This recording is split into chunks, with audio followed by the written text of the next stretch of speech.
Morning everyone. ये मेरी basic rules of English grammar का पार्ट 6 है और आज हमारा टॉपिक है noun and the case. Case का मतलब होता है कारक, जो आप हिंदी में भी ग्रामर पढ़ते हैं ना, जिसमें आपने कर्ता, कर्म, संप्रदान, अपादान, संबंध, अधिकरण, ये सब पढ़े हैं। उसी में एक और टॉपिक आता है कारक, जिसे इंग्लिश में केस कहते हैं। अब केस क्या होते हैं? What is case? केस होते हैं कि जब किसी नाउन और प्रोनाउन का किसी सेंटेंस में, जब नाउन और प्रोनाउन का रिलेशन किसी उस सेंटेंस के दूसरे वर्ड से बताता है तो उसे हम केस कहते हैं। व्हेन नाउन और प्रोनाउन ऑफ और सेंटेंस, किसी सेंटेंस के नाउन और pronoun relates to other words of that sentence, उस सेंटेंस के दूसरे वर्ड्स के साथ जब किसी नाउन और प्रोनाउन का संबंध बताते हैं तो उस नाउन और प्रोनाउन को हम केस कहते हैं। अब ये केस डिफरेंट टाइप्स के होते हैं। उससे पहले हम देखेंगे, जैसे मैं एक एग्जांपल आपको बता रही हूँ। Hemang is an intelligent boy. Okay, यहाँ पर हेमांग क्या है? पार्ट्स ऑफ स्पीच में एक पार्ट है नाउन। इज यहाँ पर हेल्पिंग वर्ब है, एंड यहाँ पर आर्टिकल है। इंटेलिजेंट जो एक विशेषता है, जो इस बॉय की विशेषता बता रहा है, तो यहाँ पर ये एडजेक्टिव है और बॉय यहाँ पर फिर से नाउन आ गया। नाउन हम प्रीवियस क्लासेस में पढ़ चुके हैं। नाउन, ये जो नाउन है हेमांग, ये प्रॉपर नाउन है, और ये जो बॉय है ये कॉमन नाउन है। तो इस सेंटेंस में ये दो नाउन आ रहे हैं, हेमांग और बॉय। अब इस हेमांग और इस बॉय का दूसरे वर्ड से, इस सेंटेंस के दूसरे वर्ड से क्या रिलेशन है? ये एक तो हेमांग जो है वो वर्ब से पहले आ रहा है और बॉय यहाँ पर वर्ब के बाद आ रहा है। ठीक है, तो दो नाउन्स है और दोनों की पोजीशन अलग अलग है। एक वर्ब से पहले आता है और दूसरा वर्ब से बाद आता है। अब ये भी हम जानते हैं कि जो वर्ब से पहले आता है उसे हम सब्जेक्ट कहते हैं। हिंदी में इसे कर्ता कहते हैं, क्योंकि ये क्या कह रहा है? ये करने वाला है, इस सेंटेंस में ये कार्य करने वाला है, इसे हम सब्जेक्ट कहेंगे। और जो वर्ब के बाद आता है इसे हम ऑब्जेक्ट कहते हैं, क्योंकि इस पर कार्य हो रहा है। तो एक दो नाउन्स है, दोनों की पोजीशन अलग अलग है। एक वर्ब से पहले है और एक वर्ब के बाद है। जो वर्ब से पहले है उसे हम सब्जेक्ट और दूसरे को ऑब्जेक्ट। इसी तरह से इसे केस, हम इसे केस में डिवाइड करेंगे। तो हेमांग जो है उसे हम नॉमिनेटिव केस या सब्जेक्टिव केस कहेंगे। इसे हम नॉमिनेटिव केस या सब्जेक्टिव केस कहेंगे। और इसी तरह से बॉय जो यहाँ पर है, जो ऑब्जेक्ट प्लेस पर है, ऑब्जेक्ट पोजीशन पर है, इसे हम ऑब्जेक्टिव केस कहेंगे, क्योंकि इसकी पोजीशन क्या है? ऑब्जेक्ट प्लेस पर है, तो इसे हम ऑब्जेक्टिव केस कहेंगे। ठीक है, तो इस तरह से केस डिफरेंट टाइप्स के होते हैं, उन्हें हम अलग अलग टाइप्स में स्टडी करेंगे।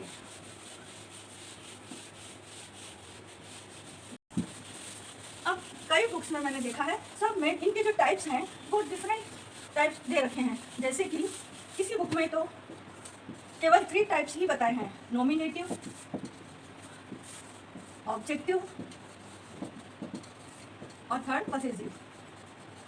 कई जगह केवल ये 3 टाइप्स के केस ही बताए हैं। नॉमिनेटिव को हम सब्जेक्टिव केस भी कह सकते हैं, सब्जेक्टिव। ऑब्जेक्टिव को हम एक्यूसेटिव केस कह सकते हैं, और पॉसेसिव का एक और नेम है जेनिटिव केस। किसी बुक्स में या कई जगह केवल ये 3 टाइप्स के केस ही बताए हुए हैं, नॉमिनेटिव, ऑब्जेक्टिव एंड पॉसेसिव। लेकिन कई दूसरी जगह मैंने देखा वहाँ पर 4 टाइप्स के केस बताए हैं। एक और टाइप का केस है वोकेटिव केस। और कई बुक्स में 5 टाइप्स के केस बताए हुए हैं। 5th है डेटिव केस। तो इस तरह अलग अलग जगह अलग अलग टाइप्स, नंबर ऑफ टाइप्स दिए हुए हैं। आज हम इनका एक साथ स्टडी करेंगे। अब ये जो कई जगह ये भी बताया है कि ये जो ऑब्जेक्टिव केस है, ये ऑब्जेक्टिव केस को ही 2 पार्ट्स में डिवाइड किया हुआ है, एक्यूसेटिव केस एंड डेटिव केस। इस डेटिव केस को इन्होंने अलग से ना बता करके और ऑब्जेक्टिव केस के ही 2 पार्ट्स में डाल दिया है। तो इस तरह से अलग अलग जगह पर अलग अलग टाइप्स इनके नंबर दे रखे हैं। नॉमिनेटिव केस, ऑब्जेक्टिव केस को 2 पार्ट्स में डिवाइड किया हुआ है, एक्यूसेटिव case and dative case, possessive case and vocative case. अब आज हम इनका अलग अलग स्टडी करेंगे। फर्स्ट है nominative case. Nominative case, name से ही पता चल रहा है कि जो नेम हो या सब्जेक्ट हो, किसी सेंटेंस का सब्जेक्ट हो, तो इसकी डेफिनेशन हम ये कह सकते हैं कि व्हेन नाउन और pronoun is used as a subject in the sentence it is said to be a nominative case। मतलब जब किसी सेंटेंस में कोई नाउन या प्रोनाउन सब्जेक्ट के रूप में आता है तो उसे हम क्या कहते हैं, नॉमिनेटिव केस। एग्जाम्पल बहुत सारे हैं। Rahul is a good boy. अब यहाँ पर ये राहुल क्या है, सब्जेक्ट है, तो राहुल यहाँ पर क्या हो गया, नॉमिनेटिव केस हो गया। और भी कई एग्जाम्पल हैं। She is going to market, वह मार्केट जा रही है। अब यहाँ पर कार्य कौन कर रहा है, शी, तो यहाँ पर शी क्या हो गया, नॉमिनेटिव केस। तो नॉमिनेटिव केस में नाउन और प्रोनाउन दोनों आ सकते हैं, और जब वो किसी वर्ब से पहले लिखे हुए होते हैं तो उन्हें हम सब्जेक्ट कहते हैं, और ये सब्जेक्ट नॉमिनेटिव केस या सब्जेक्टिव केस कहलाते हैं। Subjective case, okay. Nominative case समझ में आ गया आप लोगों को। इसमें इतना ही है कि यदि कोई नाउन या प्रोनाउन सब्जेक्ट के फॉर्म में आता है किसी सेंटेंस में तो उसे हम नॉमिनेटिव केस कहते हैं। अब हम पढ़ेंगे ऑब्जेक्टिव केस। अब हम पढ़ेंगे objective case. Objective case, objective case को हम टू पार्ट्स में डिवाइड कर सकते हैं, एक्यूसेटिव केस, एक्यूसेटिव केस और dative case. एक्यूसेटिव case and dative case. Objective case नाम से पता चल रहा है कि जब किसी सेंटेंस में ऑब्जेक्ट के फॉर्म में कोई नाउन होता है तो उसे हम ऑब्जेक्टिव केस में इंक्लूड करते हैं। इसकी डेफिनेशन होगी व्हेन नाउन और pronoun is used as object of a verb or comes after preposition, it is said to be a objective case। यदि कोई नाउन और प्रोनाउन किसी सेंटेंस में वर्ब के ऑब्जेक्ट के फॉर्म में आता है या किसी सेंटेंस में वो प्रीपोजिशन के बाद आता है तो उसे हम ऑब्जेक्टिव केस कहते हैं। जैसे एग्जांपल हम देख लेते हैं, the parrot is on the roof. अब पैरट यहाँ पर नॉमिनेटिव या सब्जेक्टिव केस के में इंक्लूड होगा। द पैरट क्योंकि ये सब्जेक्ट के फॉर्म में है, ये हेल्पिंग वर्ब है, ये आ गया हमारा प्रीपोजिशन। और यदि प्रीपोजिशन के बाद कोई नाउन आता है तो वो ऑब्जेक्ट फॉर्म में होता है, इसलिए यहाँ पर ये जो रूफ है वो ऑब्जेक्टिव केस में आएगा और इसे हम ऑब्जेक्टिव केस कहेंगे। इस नाउन को हम ऑब्जेक्टिव केस कहेंगे। अब हम देख लेते हैं कि ऑब्जेक्टिव केस में एक्यूसेटिव और डेटिव केस किसे कहते हैं। जैसे कि हमने देखा ऑब्जेक्टिव केस टू टाइप्स के होते हैं, या तो वो ऑब्जेक्ट वर्ब के ऑब्जेक्ट के फॉर्म में होंगे या फिर वो प्रीपोजिशन के बाद आएंगे। जैसे एक और एग्जांपल हम देखते हैं, शी ब्रोक द ग्लास। अब शी तो यहाँ पर प्रोनाउन है, प्रोनाउन किस में आएगा, नॉमिनेटिव केस में आएगा। ब्रोक यहाँ पर वर्ब है तो ग्लास क्या हो गया, यहाँ पर ऑब्जेक्ट हो गया, तो ग्लास यहाँ पर ऑब्जेक्टिव केस में आएगा। अब हम देखेंगे एक्यूसेटिव और डेटिव केस किसे कहते हैं। उसको देखने से पहले हम यदि किसी सेंटेंस में दो नाउन आते हैं तो हम उन्हें क्या कहते हैं, दो ऑब्जेक्ट आते हैं, दो नाउन आते हैं, वो दोनों नाउन ऑब्जेक्ट के फॉर्म में होंगे तो उस ऑब्जेक्ट को या उस नाउन को हम फिर टू पार्ट्स में डिवाइड कर देंगे। नाउन और प्रोनाउन भी हो सकता है। तो ये जो ऑब्जेक्ट होते हैं ये टू पार्ट्स में दो टाइप्स के होंगे, डायरेक्ट ऑब्जेक्ट और इनडायरेक्ट ऑब्जेक्ट। डायरेक्ट ऑब्जेक्ट और इनडायरेक्ट ऑब्जेक्ट। डायरेक्ट ऑब्जेक्ट वो होते हैं जिनका सब्जेक्ट का इफेक्ट डायरेक्ट पड़ता है, और इनडायरेक्ट ऑब्जेक्ट वो होंगे जिनका डायरेक्ट इफेक्ट नहीं पड़ता है। जैसे मैंने लिखा काऊ गिव्स अस मिल्क, काऊ हमें दूध देती है। अब यहाँ पर हमारे पास एक प्रोनाउन है और एक नाउन है, ये दोनों ही ऑब्जेक्ट के फॉर्म में है, ठीक है। या हम ये भी लिख सकते हैं काऊ गिव्स राम मिल्क। अब ये नाउन है और ये भी नाउन है, ठीक है ना। काऊ राम को दूध देती है या काऊ हमें दूध देती है, ये दोनों, ये प्रोनाउन है और ये नाउन है और ये दोनों नाउन है। तो इसमें यदि हम कहें कि काऊ गिव्स मिल्क, ये कंप्लीट सेंस देता है, मतलब काऊ का जो इफेक्ट है वो डायरेक्ट मिल्क पर पड़ रहा है, ठीक है। लेकिन यदि हम कहें काऊ गिव्स राम, काऊ राम को देती है, क्या देती है ये हमें पता नहीं चल रहा है, तो इसका मीनिंग कंप्लीट नहीं होता है। इसलिए यहाँ पर जो राम है वो इनडायरेक्ट ऑब्जेक्ट आएगा और जो मिल्क है वो डायरेक्ट ऑब्जेक्ट में आता है, डायरेक्ट ऑब्जेक्ट होगा, और राम जो है वो इनडायरेक्ट ऑब्जेक्ट होगा। तो किसी भी सेंटेंस में यदि आपको वर्ब के बाद दो नाउन या प्रोनाउन दे रखे हैं या दो ऑब्जेक्ट दे रखे हैं, तो उन दो ऑब्जेक्ट में एक डायरेक्ट ऑब्जेक्ट होता है और दूसरा इनडायरेक्ट ऑब्जेक्ट होता है। अब जनरली हमारे इसमें डायरेक्ट ऑब्जेक्ट हमेशा नॉन लिविंग होगा। डायरेक्ट ऑब्जेक्ट क्या होगा? Non living. और इनडायरेक्ट ऑब्जेक्ट क्या होगा? Living thing, living. ठीक है, जैसे मान लो शी गेव हर मनी। अब यहाँ पर वर्ब के बाद फिर हमें दो ऑब्जेक्ट दिखाई दे रहे हैं, एक प्रोनाउन है और एक नाउन है। तो जो प्रोनाउन है यहाँ पर वो लिविंग है, और लिविंग क्या होगा यहाँ पर? इनडायरेक्ट ऑब्जेक्ट होगा, इनडायरेक्ट ऑब्जेक्ट। और मनी यहाँ पर नॉन लिविंग है और ये डायरेक्ट ऑब्जेक्ट होगा, क्योंकि जैसे मैंने आपको बताया था कि डायरेक्ट ऑब्जेक्ट वो होता है जिस पर डायरेक्ट इफेक्ट होता है सब्जेक्ट का। शी गेव मनी, तो एक कंप्लीट सेंस आ रहा है कि उसने मनी दिया या पैसे दिए। लेकिन शी गेव हर, तो इसमें कंप्लीट सेंस नहीं आ रहा है कि उसने क्या दिया, एक क्वेश्चन आ रहा है कि उसने दिया क्या।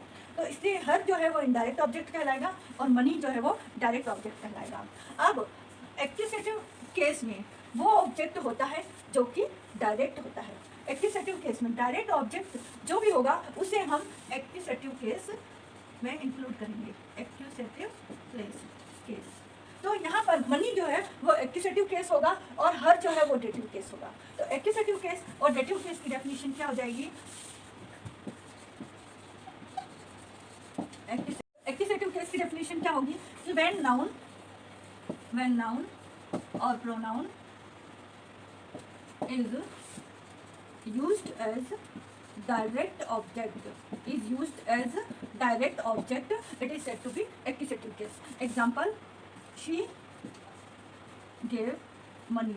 अब मनी जो है वो यहाँ पर क्या है? एक्यूसेटिव केस है, ठीक है ना। अब इसी तरह से डेटिव केस में when noun और pronoun is used as indirect object,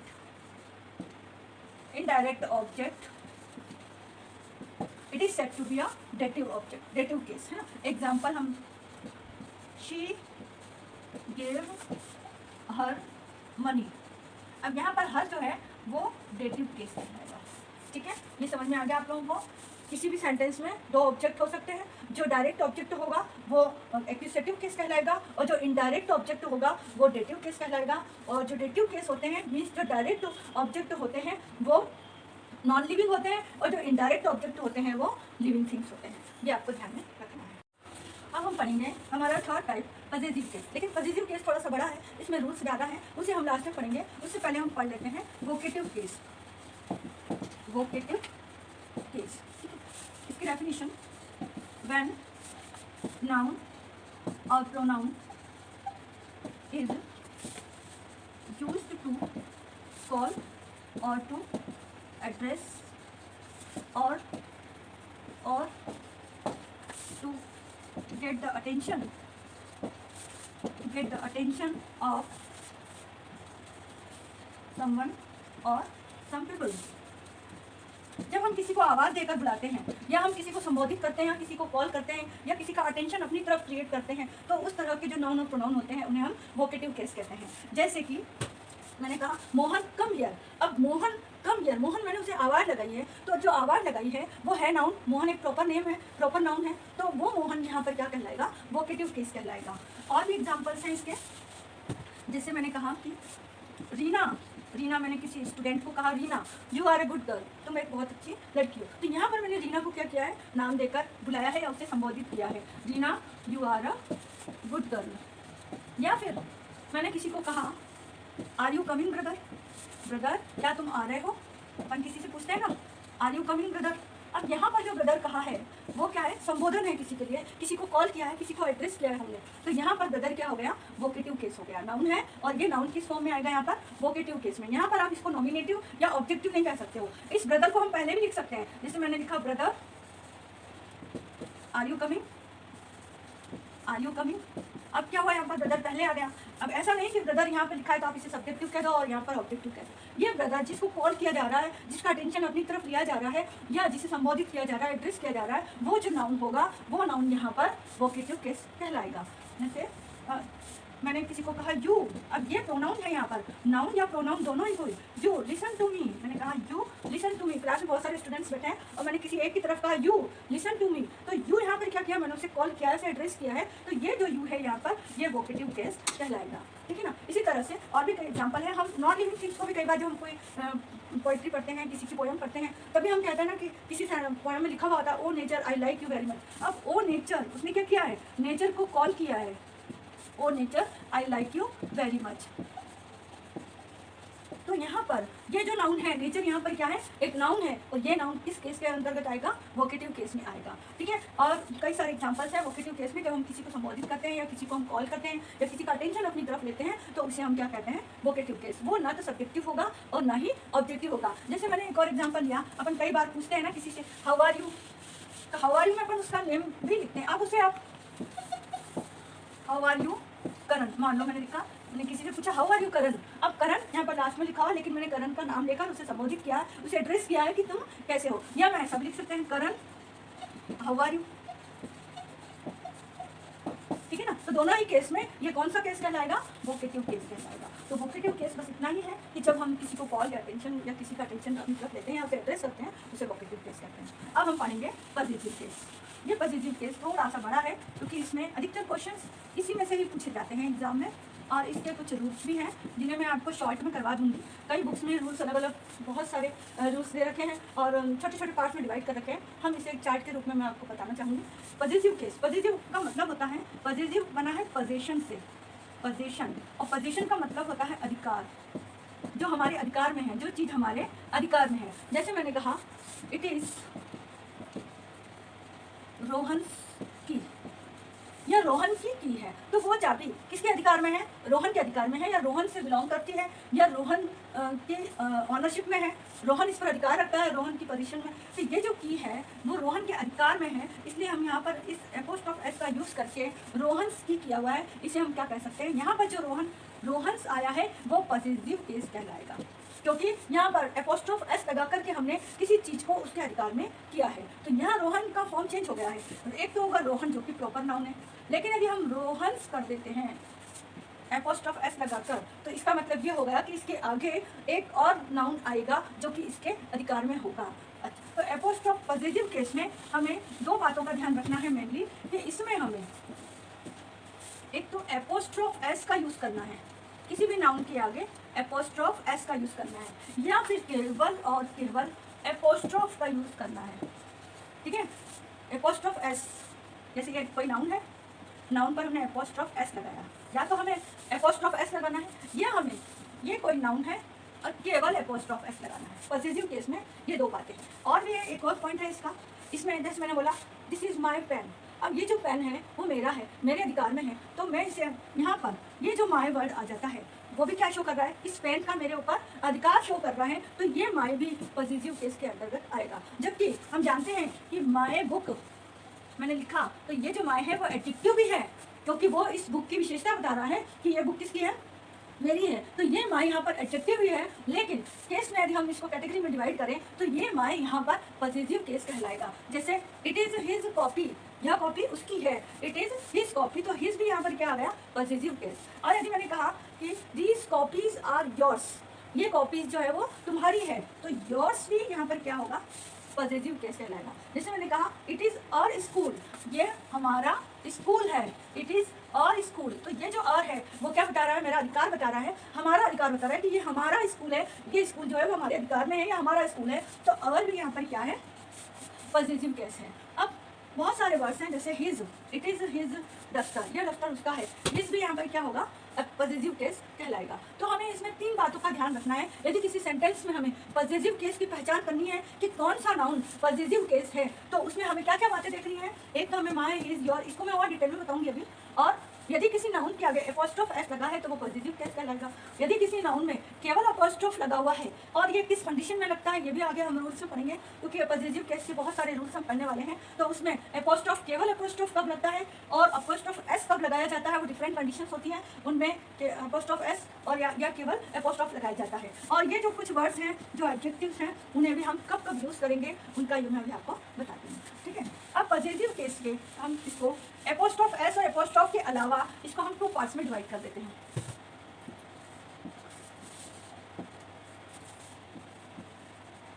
possessive adjective और पजेसिव प्रोनाउन। ठीक है, ये पजेसिव केस में 2 टाइप्स के वर्ड्स होंगे, पजेसिव एडजेक्टिव और पजेसिव प्रोनाउन। जैसे मैंने कहा कि माय बुक, तो ये जो माय है, दिस इज माय बुक, ये जो माय है वो यहाँ पर बुक की विशेषता बता रहा है या मेरे पोजीशन में बता रहा है कि यह मेरी बुक है। तो ये माय यहाँ पर क्या है, एडजेक्टिव है। लेकिन मैंने कहा कि दीज बुक्स आर माइन, यह सारी बुक्स मेरी है, तो माइन के बाद कोई भी नाउन नहीं आता है। माइन के बाद हमेशा एडजेक्टिव वही होता है जिसके तुरंत बाद एक नाउन आना जरूरी है, जैसे my book, my copy, my pen, my duster, my chalk, whatever लिख लो। लेकिन माइन के बाद कभी भी कोई नाउन नहीं आता है। यदि नाउन आप लिख देते हो तो वो पूरी तरह से गलत होता है। जैसे दीज ऑल आर माइन, यह सब मेरे हैं, these copies are mine, these shirts are mine, these all vehicles are mine, है ना। तो ये जो माइन है वो यहाँ पर क्या है, प्रोनाउन है, प्रोनाउन की तरह एक्ट होता है। लेकिन ये जो प्रोनाउन है वो पॉजिटिव केस में आता है, क्योंकि माइन भी तो क्या हो रहा है, ये सब मेरा है, इसका मतलब क्या हुआ कि सब मेरे अधिकार में है, मेरे पोजीशन में है, तो इसीलिए ये पॉजिटिव प्रोनाउन कहलाएगा। जैसे मैंने कहा और दिस इज आवर स्कूल, यह मेरा स्कूल है। लेकिन मान लो, है ना, यह मेरा स्कूल है या हमारा स्कूल है ना, सॉरी, यह हमारा स्कूल है, हम बहुत सारे ना, लेकिन हम ये भी कह सकते हैं कि दिस इज आवर्स, ये क्या है, दिस इज आवर्स। अब इसमें आवर्स में एस लगा दिया तो मतलब कि यह हमारा है, इसमें स्कूल नहीं लिखा जाएगा आगे, स्कूल जो कि नाउन है वो आगे नहीं लिखा जाएगा, दिस इज आवर्स। तो आवर्स यहाँ पर क्या हो गया, प्रोनाउन हो गया यहाँ पर। इसी तरह से हर, दिस इज हर वॉच, मान लो कि यह उसकी वॉच है, ठीक है, ये उसकी वॉच है, तो इस हर के बाद एक नाउन आना जरूरी है। सेंटेंस में एक नाउन लिखा हुआ होना जरूरी है, चाहे वो वॉच हो, पेन हो, कॉपी हो, कुछ भी हो, इयररिंग हो, चेन हो, कुछ भी हो, दिस इज हर वॉच। लेकिन यहाँ पर प्रोनाउन में हम ये सिर्फ इतना कह सकते हैं, दिस इज हर्स या उसकी है, उसमें हमें उसके आगे वॉच लिखने की जरूरत नहीं है। तो ये हर्स जो है वो प्रोनाउन में आएगा, लेकिन कौन सा प्रोनाउन होगा, वो पॉजिटिव प्रोनाउन होगा, और पॉजिटिव प्रोनाउन पॉजिटिव केस को शो करेगा। इसी तरह से माय, हर, अवर, हर, ये सब पॉजिटिव केस को शो करते हैं। हिज, अब हिज के लिए क्या होगा, हिज तो होगा नहीं, तो केवल हिज ही होता है। जैसे this it is his copy, है ना, मैंने लिखा इट इज हिज कॉपी। अब यहाँ पर हिज के बाद एक नाउन आया हुआ है, तो ये इसके कॉपी का इसका पोजीशन बता रहा है कि योर कॉपी उसकी। अब जैसे मैंने कहा दिस इज योर कॉपी, तो योर कॉपी, अब योर के बाद कॉपी आया है, तो कॉपी क्या है यहाँ पर, नाउन है, और योर क्या है यहाँ पर, एडजेक्टिव है, तो ये योर के बाद कॉपी आना जरूरी है। लेकिन यदि मैंने कहा इट इज योर्स, यह तुम्हारी है, बस उसके बाद कॉपी नहीं कहना है, इट इज योर्स, यह तुम्हारी है, ठीक है, तो यहाँ पर सिर्फ एस लग जाएगा, और ये लगने के बाद ये योर क्या बन जाएगा, प्रोनाउन बन जाएगा। यहाँ पर योर केवल एडजेक्टिव है और यहाँ पर योर्स क्या है, प्रोनाउन है। इसी तरह से अब मान, अब जैसे देयर, देयर भी यहाँ पर क्या है, positive adjective, it is their house, यह उनका घर है। जैसे 2-3 जने हैं उनके लिए अपन कह सकते हैं इट इज देयर हाउस। लेकिन यदि मुझे कहना है दिस हाउस इज देयर्स, यह घर उनका है, केवल उनका है, तो देयर्स यहाँ पर एस लगा देंगे। जैसे हमने अर्स लगाया, हर्स लगाया, योर्स लगाया, वैसे ही क्या हो जाएगा, theirs, this house is theirs, या दिस इज देयर्स, यह उनका है ना, या इट इज देयर्स भी हम कह सकते हैं, इट इज देयर्स, यह उनका है, या दिस हाउस इज देयर्स, यह उनका घर है। देयर्स के बाद आपको कोई नाउन नहीं लगाना है, इनके बाद ये जो प्रोनाउन है पॉजिटिव प्रोनाउन, इनके बाद आपको कोई नाउन नहीं लगाना है, और ये जो पॉजिटिव एडजेक्टिव है इनके बाद हमेशा नाउन लगेगा। अब जैसे एक वर्ड और आता है इट, ये आपने पढ़ा होगा, है ना, जैसे इट इज अ कैट, यह एक केट है, ठीक है ना, तो यहाँ पर जो इट है, मैंने एग्जांपल लिखा इट इज अ केट, यहाँ पर जो इट है वो क्या है, यहाँ पर सब्जेक्ट है, क्योंकि वो केट के बारे में बता रहा है, तो ये सब्जेक्ट है, तो ये तो नॉमिनेटिव केस है, तो क्या उसका ऑब्जेक्टिव केस होता है, ऑब्जेक्टिव केस भी होता है इसका, इट का। लेकिन क्या ये पॉजिटिव एडजेक्टिव या पॉजिटिव प्रोनाउन होगा इसका, तो इसका पॉजिटिव एडजेक्टिव तो होगा। जैसे मैंने कहा कि I have a cat, its eyes are blue, इसकी आंखें कैसी है, नीली है, मेरे पास एक केट है और उसकी आंखें नीली है। अब इट्स के बाद मुझे क्या लगाना पड़ा, आइज लगाना पड़ा, जो कि क्या है, नाउन है। तो नाउन हो जाने की वजह से ये जो इट्स है वो केवल पॉजिटिव एडजेक्टिव होगा। हम ये नहीं कहेंगे आइज आर इट्स, है ना, वो सेंटेंस गलत हो जाएगा। इट्स का कोई प्रोनाउन नहीं होता है, इट्स का कोई प्रोनाउन नहीं होगा, इट्स केवल एडजेक्टिव के फॉर्म में ही रहेगा। यहाँ पर एस लगा है, इसका मतलब ये नहीं है कि ये प्रोनाउन हो गया कि आप कर दो कि पॉसेसिव एडजेक्टिव तो इट हो जाएगा और पॉसेसिव प्रोनाउन इट्स हो जाएगा, ये टोटली रॉन्ग है। यदि इट के बाद एस लगा है तो वो केवल और केवल एडजेक्टिव है, जबकि अभी हमने देखा कि सब में एस लगाने के बाद वो पॉसेसिव प्रोनाउन हो गए थे, लेकिन यहाँ पर हमने इट के बाद एस लगाया है तो वो पॉसेसिव एडजेक्टिव है, ना कि प्रोनाउन। ये आपको ध्यान रखना है, ठीक है। अच्छा, तो इस केवल जो इट है वो क्या है, और नॉमिनेटिव केस में आएगा सब्जेक्टिव। सब्जेक्टिव का नॉमिनेटिव भी कहते हैं, objective, possessive adjective and possessive pronoun, ठीक है। जैसे मैंने सब्जेक्ट लिया आई एम अ स्टूडेंट, तो आई यहाँ पर क्या है, सब्जेक्टिव है या नॉमिनेटिव है। अब आई एम अ स्टूडेंट, ठीक, and my teacher teachers me English, तो माई टीचर टीचर्स मी, मी यहाँ पर क्या हो जाता है, इसका ऑब्जेक्टिव क्या होता है, मी, जो कि आई का ऑब्जेक्टिव है। अब पॉसेसिव एडजेक्टिव, मैंने कहा आपको कि माई टीचर, तो माई यहाँ पर क्या है, पॉसेसिव एडजेक्टिव है। माई टीचर, किसका टीचर, मेरा टीचर, तो टीचर की विशेषता बताने वाला वर्ड क्या है यहाँ पर, माई है। तो एडजेक्टिव क्या होता है, किसी नाम की विशेषता बताता है, तो यहाँ पर माई एडजेक्टिव होगा। और माई का हमने प्रोनाउन क्या देखा था, माइन, ठीक, दिस स्कूल इज माइन, ये हमारा प्रोनाउन हो जाएगा। तो आई सब्जेक्टिव होगा, आई का ऑब्जेक्टिव मी और उसका ऑब्जेक्टिव मी होगा, और उसका एडजेक्टिव पॉसेसिव एडजेक्टिव माई होगा और पॉसेसिव प्रोनाउन माइन होगा। इसी तरीके से जैसे बी, बी का ऑब्जेक्टिव क्या होगा, अस, और अस का हमने देखा था इसमें अर होता है, पॉसेसिव एडजेक्टिव अर और पॉसेसिव प्रोनाउन अर्स होगा, ठीक है। इसी तरीके से यू, यू का ऑब्जेक्टिव हमेशा यू ही रहता है और इसका एडजेक्टिव हो जाएगा your book, your pencil, your copy, और यहाँ पर हो जाएगा योर्स। मैं भी आपको इनको सबको एग्जाम्पल से समझा दूँगी। अब है देयर, सॉरी दे, और सब्जेक्टिव क्या होगा, दे, और उनका ऑब्जेक्टिव होगा देम, और इनका एडजेक्टिव, एडजेक्टिव बोल रही हूँ मैं, एडजेक्टिव होगा देयर और प्रोनाउन होगा देयर्स, देयर्स, ठीक है। इसी तरीके से ही का ऑब्जेक्टिव होगा हिम और हिम का हिज, पॉसेसिव एडजेक्टिव हिज और पॉसेसिव प्रोनाउन भी हिज ही होगा। शी का हर और पॉसेसिव एडजेक्टिव भी हर और प्रोनाउन हर्स। इट का इट ही होगा, इसका एडजेक्टिव भी, ऑब्जेक्टिव केस भी इट होगा और पॉसेसिव एडजेक्टिव इट्स होगा और पॉसेसिव प्रोनाउन होता ही नहीं है इसका, ठीक है। तो ये कुछ वर्ड्स हैं जो कि सब्जेक्टिव केस में आएंगे, ये सारे ऑब्जेक्टिव केस के अंदर आते हैं, ये पॉसेसिव एडजेक्टिव में या पॉसेसिव केस में, ये दोनों ही पॉसेसिव केस में आएंगे। तो पॉसेसिव केस को हमने 2 पार्ट्स में डिवाइड किया हुआ है, पॉसेसिव एडजेक्टिव और पॉसेसिव प्रोनाउन। अब हम देखो, जैसे मैं आपको कोई सेंटेंस बताती हूँ कि आई एम अ स्टूडेंट, मैं क्या हूँ, एक स्टूडेंट हूँ, ये क्या फॉर्म आ गया, सब्जेक्टिव का आ गया। अब my teacher teachers me English, यहाँ पर ऑब्जेक्टिव क्या हो गया, टीचर्स मी, और माई टीचर मैंने कहा तो माई टीचर वहाँ पर जो सेंटेंस है वो पॉसेसिव एडजेक्टिव का सेंटेंस है, my teacher teachers me English, है ना। फिर मैंने कहा दिस स्कूल इज माइन, यह स्कूल मेरा है, तो माइन वर्ड जो है वो वहाँ पर क्या कहलाएगा, पॉसेसिव प्रोनाउन कहलाएगा। तो यहाँ पर देखती हूँ, I am a student, my teacher teaches me English, this school is mine। अब देखो यहाँ पर आई को हटा करके मैं भी रख सकती हूँ, we are a student, our teacher, अब यहाँ पर क्या आ जाएगा, अवर, यहाँ पर क्या, अवर टीचर टीचर्स, यहाँ पर आ जाएगा अस, जो कि ऑब्जेक्टिव है।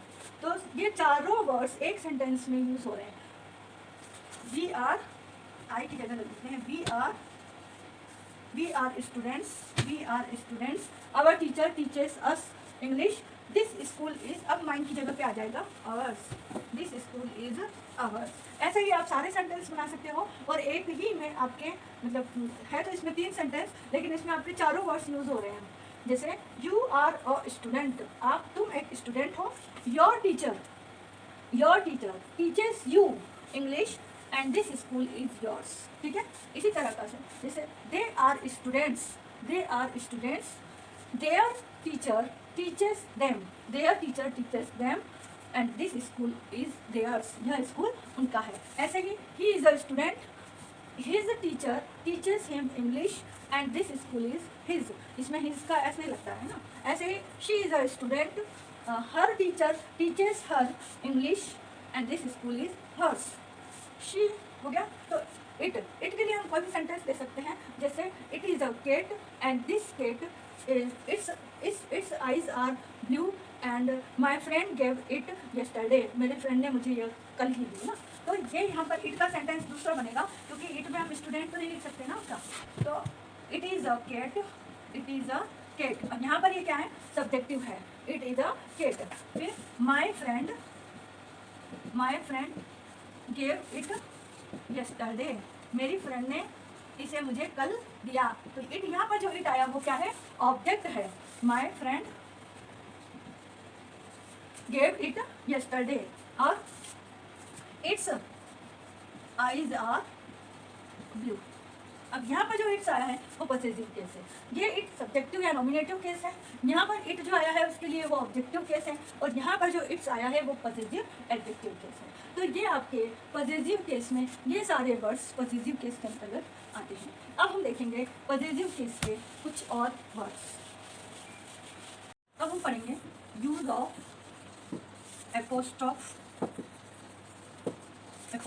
एस इन पॉसेसिव केस। एपोस्ट्रॉफ एस का यूज़ हम नेक्स्ट पार्ट में कंप्लीट करेंगे, क्योंकि एक टॉपिक में वीडियो बहुत लंबा हो जाता है। तो मैं इस टॉपिक को, क्योंकि थोड़ा सा बड़ा है, इसमें काफ़ी सारे रूल्स हैं, तो उसे मैं आपको नेक्स्ट पार्ट 7 में एक्सप्लेन करूँगी। ठीक है।